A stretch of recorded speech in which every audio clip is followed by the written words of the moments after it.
ஓம் ஸ்ரீ பிரித்யங்கரா தேவியே போற்றி போற்றி. நல்லதே நினைப்போம், நல்லதே நடக்கும். சக்தி பிரித்யங்கரா குழந்தைகளுக்கு இந்த தாயின் ஆசீர்வாதம் என்றுமே முழுமையாக கிடைக்கட்டும். பிள்ளையே, இன்று உன் அம்மா உனக்கு ஒரு அவசர செய்தியினை எச்சரிக்கை பதிவாக கொண்டு வந்திருக்கின்றேன். என் தங்கமே, உனக்கு கெடுதல் நினைக்க வேண்டும், உன்னுடைய வாழ்க்கையை அழிக்க வேண்டும், உனக்கு தேவையில்லாத கஷ்டங்களை கொடுக்க வேண்டும் என்று நினைத்து உன் வாழ்க்கையில் மிகப்பெரிய கெடுதல்களை செய்ய வேண்டும் என்று நினைத்து செய்வினைகள் செய்ய துணிந்தவர்களின் இல்லத்திற்கு உன் அம்மா நான் சென்றிருந்தேன். என் தங்கமே, அம்மா ஏன் அங்கு சென்றார்கள் என்று நீ நினைக்கலாம். என் தங்கமே, உன் தாயானவள் அங்கு சென்றதற்கு ஒரு முக்கிய காரணம் ஒன்று இருக்கிறது. அது என்ன காரணம் என்றால், என் தங்கமே, அங்கே உனக்கு இது போன்ற செய்வினைகளை செய்ய நினைத்தவர்கள் இப்பொழுது என்ன செய்து கொண்டிருக்கிறார்கள், உன்னை பற்றி அவர்கள் என்ன நினைத்து கொண்டிருக்கிறார்கள், நீ இந்த தாயானவளினுடைய குழந்தை என்று தெரிந்துவிட்ட பிறகாவது அவர்கள் முடிவில் மாற்றங்களை கொண்டு வந்திருக்கிறார்களா என்று தெரிந்து கொள்வதற்காக தான் உன் தாயானவள் அங்கு சென்றிருந்து பார்க்க துணிந்தேன். என் தங்கமே, நான் பார்க்க நினைத்தது அவர்களின் எண்ணங்களில் மாற்றம் இருக்கும் என்றுதான். ஆனால் நான் அங்கு கண்ட காட்சி என்னையே வியப்பினால் ஆழ்த்தி விட்டது. அது மட்டும் அல்லாமல் எனக்கு மிகப்பெரிய ஆச்சரியத்தையும் அது கொடுத்தது. இவர்கள் ஏன் இப்படி இருக்கின்றார்கள் என்று நான் நினைக்கின்ற அளவிற்கு தான் அங்கு எல்லாமே இருந்தது. என் தங்கமே, அப்படி அங்கு என்ன நடந்தது என்பதை நீ தெரிந்து கொள்ள வேண்டும் அல்லவா? அதனால்தான் இப்பொழுது அந்த விஷயத்தை உன்னிடத்தில் சொல்வதற்காக உன் தாயானவள் நான் வந்திருக்கின்றேன். என் தங்கமே, நீ யாரை நினைத்து எதற்காகவும் வருத்தப்படாதே. உனக்கு அப்படி செய்து விடுவேன், இப்படி செய்து விடுவேன் என்று சொல்கின்றவர்கள் எல்லாம் ஒன்றுமே செய்வதற்கு தகுதியற்றவர்கள் என்பதை முதலில் நீ புரிந்து கொள். உன் தாயானவள் உன்னோடு இருக்கும் பொழுது யார் நினைத்தாலும் உன்னை எதுவும் செய்துவிட முடியாது என்பதை முதலில் நீ தெளிவாக புரிந்து கொள். என் தங்கமே, மனதிற்குள் எப்பொழுதுமே இந்த பயத்தை வைத்து கொண்டிருப்பதனால்தான் உனக்கு எப்பொழுதுமே ஏதோ ஒன்று ஆவது போல் தோன்றிக் கொண்டு இருக்கின்றது. நீ இது போன்று நினைத்து கொண்டே இருந்தால் இன்னமும் உன் வாழ்க்கை உனக்கு மிகவும் கடினமானதாக மாறிவிடும் என்பதை புரிந்து கொள். இந்த சூழ்நிலையில் இருந்து மீட்டெடுப்பதற்காக தான் உன் தாயானவள் உனக்காக படாத பாடுபட்டு கொண்டிருக்கிறேன்.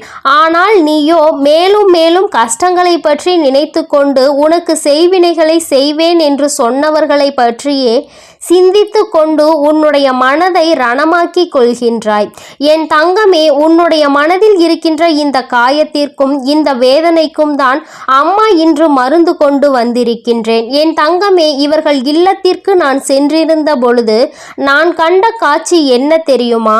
அங்கே அவர்கள் இன்னமும் உனக்கு எதையாவது செய்துவிட வேண்டும், நீ சந்தோஷமாக இருக்கக்கூடாது, எப்பொழுதுமே கஷ்டத்தை மட்டுமே அனுபவிக்க வேண்டும், நீ சிரித்தால் அவர்களுக்கு வயிற்றெரிச்சல் அதிகமாக வந்து விடுகிறது.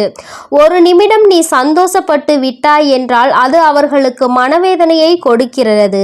அப்படியானால் நீ சந்தோஷமாக இருந்தால் அது அவர்களுக்கு கஷ்டத்தை கொடுக்கிறது. என் தங்கமே, அது மட்டும் அல்லாமல் செய்வினைகளை எங்கு சென்று செய்யலாம், எப்படி செய்யலாம், யாரை அனுப்பி உன்னுடைய இல்லத்தில் இருக்கின்ற பொருட்களை எடுத்து வரலாம், செய்வினை செய்வதற்கு தேவையானதை எல்லாம் யாரை அனுப்பி எடுக்கலாம் என்று அங்கே பேசிக்கொண்டு இருக்கின்றார்கள். என் தங்கமே, அம்மா இது எல்லாம் நீ பார்த்து கொண்டு வந்து விட்டாயா? அப்படியானால் நீ அங்கு சென்று என்னதான் செய்தாய்? அவர்கள் இன்னமும் எனக்கு இது போன்று செய்ய வேண்டும் என்றுதான் நினைத்து கொண்டிருக்கிறார்கள். என் வாழ்க்கை இப்படியே போய்விடுமா?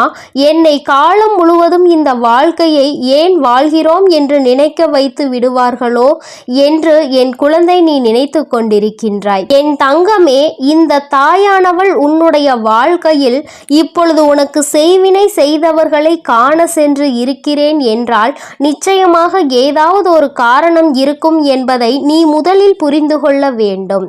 அம்மா அங்கு சென்று என்ன செய்துவிட்டு வந்தேன் தெரியுமா? என் குழந்தையே, அதற்கு முன்னால் நீ இன்னொன்றை தெளிவுபடுத்து. சந்தோஷமாக இருந்தால் அவர்களுக்கு பிடிக்கவில்லை, அவர்களுக்கு அது வேதனையை கொடுக்கின்றது. அப்படியானால் அவர்களை சந்தோஷப்படுத்த கூடாது அல்லவா? அதற்கு நீ என்ன செய்ய வேண்டும்?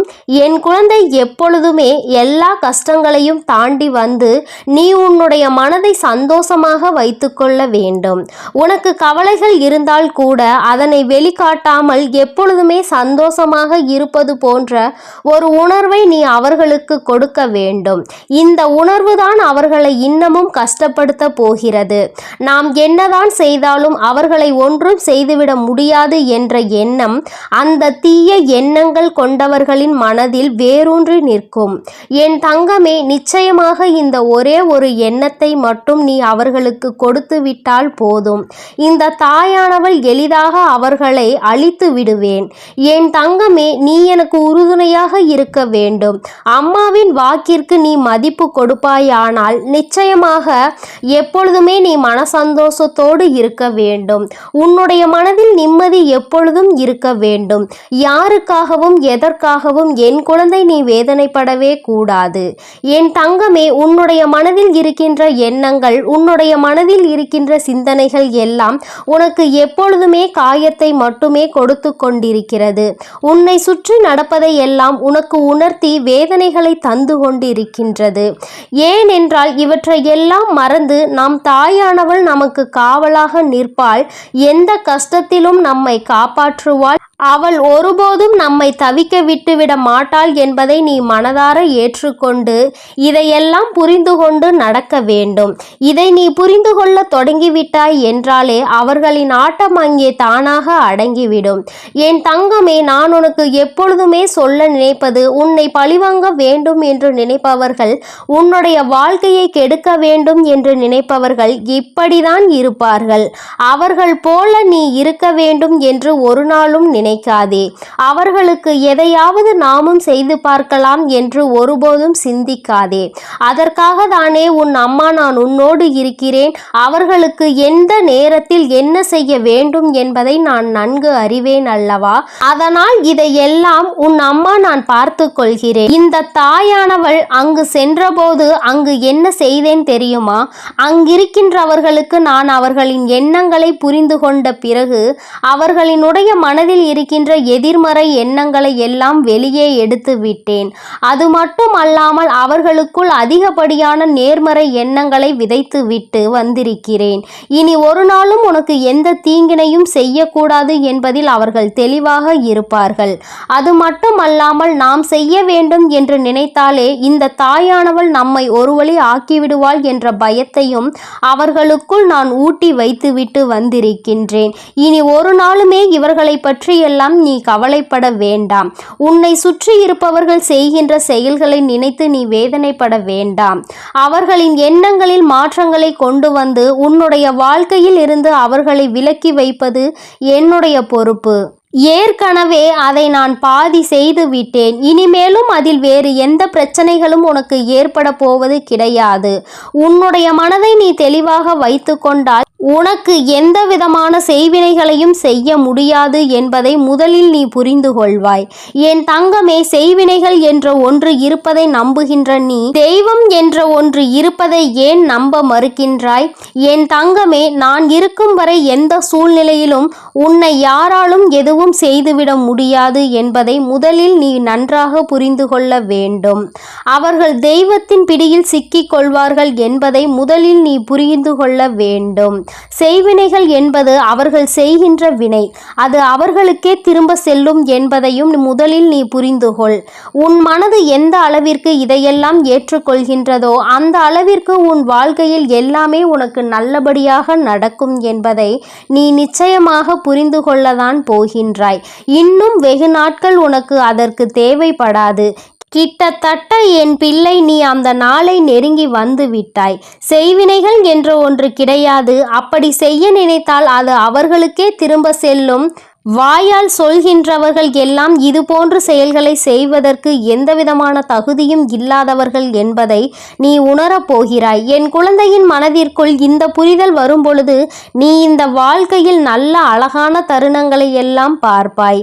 வாழ்க்கை அழகானது அல்லவா? சந்தோஷமான வாழ்க்கையை என் குழந்தை தொலைத்துவிட்டு நிற்கின்றாய். இனி இந்த சந்தோஷம் எப்பொழுதுமே உன்னோடு நிலைத்திருக்கும் என்பதை நீ புரிந்து கொள். எந்த கஷ்டத்திலும் உன்னை நான் விட்டு விடுவது கிடையாது. உனக்கு நிச்சயமாக நல்ல சந்தோஷத்தை நான் பரிசாக கொடுப்பேன் என்பதை மட்டும் என் பிள்ளை நீ நினைவில் வைத்துக்கொள். என் அன்பு குழந்தையே, இந்த தாயானவளினுடைய ஆசீர்வாதங்கள் எப்பொழுதுமே உனக்கு முழுமையாக கிடைக்கும். அதனால் நீ எதை நினைத்தும் கலங்க வேண்டாம், எதற்காகவும் வருந்த வேண்டாம். நீ நல்லதையே நினைத்தால் உன் வாழ்வில் எப்பொழுதும் நான் உனக்கு நல்லதை மட்டுமே செய்து கொடுப்பேன் என்பதை நீ மறந்து விடாதே. இனி எல்லாம் உன் வாழ்வில் மங்களகரமாக நடக்கும். இனி நடப்பது எல்லாம் நன்மைக்கே. என் அன்பு குழந்தைக்கு இந்த சக்தி பிரித்யங்கராவின் அன்பும் ஆசீர்வாதமும் முழுவதுமாக கிடைக்கும்.